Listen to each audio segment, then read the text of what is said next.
Welcome to this presentation on atmospheric turbulence with focus on wind energy. This is the first of the two presentations that we will go through. After this lecture, you will be able to explain the relevance for wind energy, identify two factors that cause turbulence, and describe a couple of measuring instruments. So why is turbulence relevant for wind energy? It is because we have wind turbines which rotate when the wind blows in a direction perpendicular to the rotor plane. And wind has random variations which causes loads on the wind turbine. In simple words, what it means is it causes stresses on the blade root here. So what happens is, if we take an example of one blade, that this blade simply bends as it rotates. And this causes fluctuations in the loads that the wind turbine experiences, as is shown in this slide here. So on the x-axis you have the time in seconds going from 0 to 1000 seconds. On the y-axis you have the blade root bending moment in kilonewton meter. We don't worry about the absolute numbers of the blade root bending moment for now, but it is clear that there is random variation of the blade root bending moment, or in other words, the stresses as the time changes. And ultimately, what it causes is something called as the fatigue damage, which you will also learn in some of the other lectures, specifically the lecture that deals with structural dynamics. And now we come to this question on what causes atmospheric turbulence.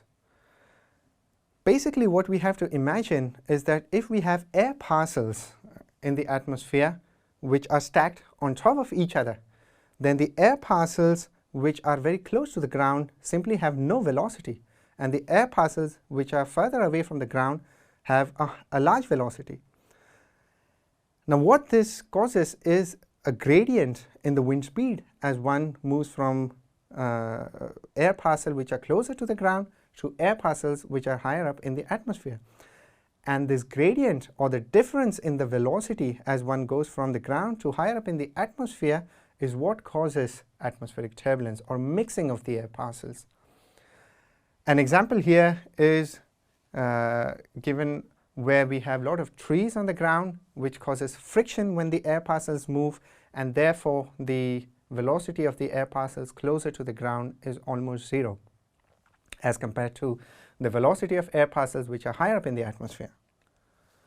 Another reason why turbulence occurs is, say for example, the air parcels which are denoted by the small blue clouds have more or less the same temperature, which is denoted by the blue color. And then during the day, when the sun shines, then the ground heats up, which causes the air parcels which are closer to the ground to be heated up more than the air parcels which are away from the ground or higher up in the ground, from the ground. And the difference in the temperature, so the warmer temperature is shown by the red color and the colder temperature is shown by the blue color. So the colder the air parcel is, the larger the density of the air parcel, and hence the larger the mass of the air parcel. So it's simply because of the temperature differences and because the heavier air parcels, they mix with the air parcels which are lighter, which are near to the ground, it causes turbulence. One could think of an example of a hot air balloon on a nice warm day, which rises up in the air because the temperature of the air parcels inside the balloon is much warmer. Now we talk about turbulence scales. When we talk about turbulence, we can talk about the velocity of the air parcels varying from a fraction of a second up to several days. But we can also talk about the variation of wind velocity of air parcels which are scattered in space, so from fraction of millimeters to kilometers.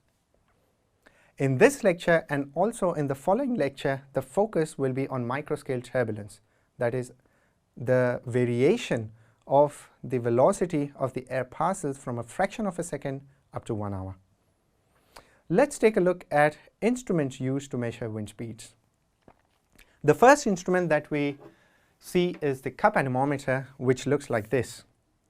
And how does this work?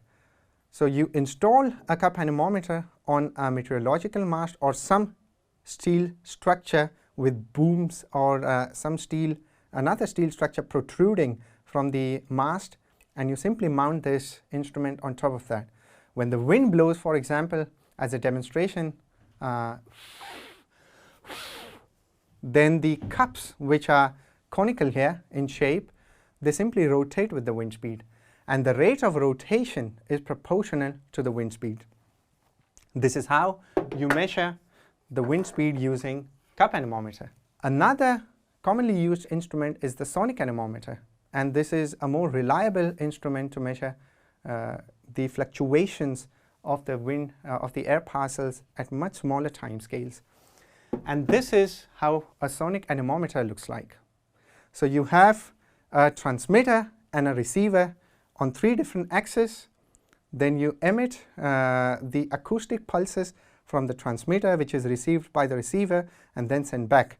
So you measure the time that it takes for the acoustic pulse to travel from the transmitter to the receiver, and then from the receiver to the transmitter. And the difference in the transit times is then proportional to the wind speed. This is how you measure wind speed using a sonic anemometer. This is how a wind speed time series looks like. As an example, a typical wind speed time series. On x-axis, we have the time in seconds going from 0 to 1000 seconds. On the y-axis, we have the wind speed in meters per second, and it is very clear that there are random variations of the wind speed with time. Such a typical time series is what we get out of a cup anemometer or a sonic anemometer. So in summary, in this lecture, we have learned about the importance of turbulence for wind energy, factors causing atmospheric turbulence, and 2 instruments, 2 very common instruments that are used for wind energy applications.